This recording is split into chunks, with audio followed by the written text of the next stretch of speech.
শহীদ তাজউদ্দিন আহমেদের ছেলে এবং সাবেক স্বরাষ্ট্র প্রতিমন্ত্রী সোহেল তাজের বাগদান নিয়ে সামাজিক যোগাযোগ মাধ্যমে চলছে ব্যাপক আলোচনা।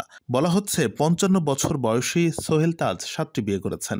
বিষয়টি নিয়ে আলোচনা শুরু হয় গত ২৯শে ডিসেম্বর থেকে। ওই দিন সোহেল তাজ তার ইন্সপায়ার ফিটনেস সেন্টারে হাস্যোজ্জ্বল ভঙ্গিতে হাঁটু গেড়ে বসে শাহনাজ পারভীন শিমুর হাতে আংটি পরিয়ে বাগদান সম্পন্ন করেন।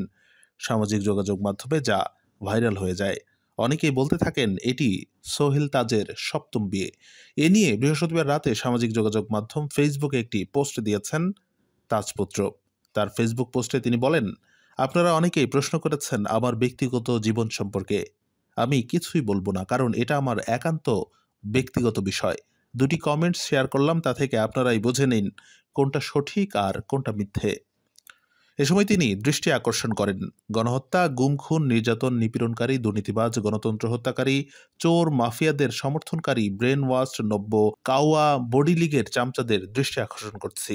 বিশেষ দ্রষ্টব্য, আওয়ামী লীগের ব্রেন ওয়াশ, নষ্ট পচা নীতি, আদর্শ বিচ্যুত, লুটেরা, খুনি, হত্যা, গুম, নির্যাতনকারীদের সমর্থক সকলকে বলবো অনতিবিলম্বে আমার এই ফেসবুক পেজটি আনফলো করতে।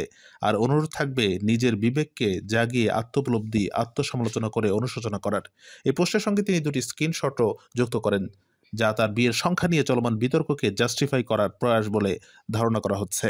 গত রবিবার ধানমন্ডিতে নিজের ফিটনেস সেন্টারে ইন্সপায়ার হাস্যোজ্জ্বল ভঙ্গিতে হাঁটু গেড়ে বসে তারই ফিটনেস সেন্টারের ট্রেইনার শাহনাজ পারভীন শিমুর হাতে আংটি পরিয়ে বাগদান সম্পন্ন করেন ৫৫ বছর বয়সী সোহেল তাজ। সোহেল তাজের সাবেক ব্যক্তিগত সহকারী আবু কাউসার বলেন, আমিও বাগদানের সময় উপস্থিত ছিলাম। এ সময় সোহেল তাজের ছেলে ব্যারিস্টার তুরাজ তাজ, ছেলের বউ, নাতিসহ বন্ধু ও ফিটনেস সেন্টারের সবাই উপস্থিত ছিলেন। ফেসবুকে ছড়িয়ে পড়া একাধিক ভিডিওতে দেখা যায় সোহেল তাজ শিমুকে নিয়ে একটি টেবিলের পাশে দাঁড়িয়ে কথা বলছেন।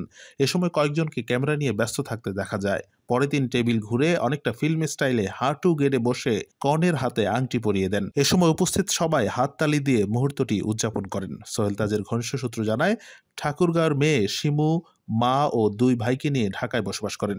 দীর্ঘদিন ধরে একসঙ্গে কাজ করার সুবাদে সোহেল তাজের সঙ্গে তার সখ্যতা গড়ে ওঠে।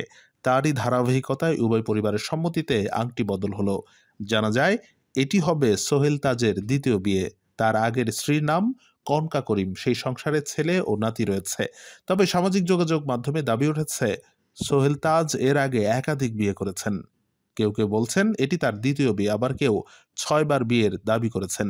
এই বিষয়টি নিয়ে শুরু হয়েছে ফেসবুকে বিতর্ক।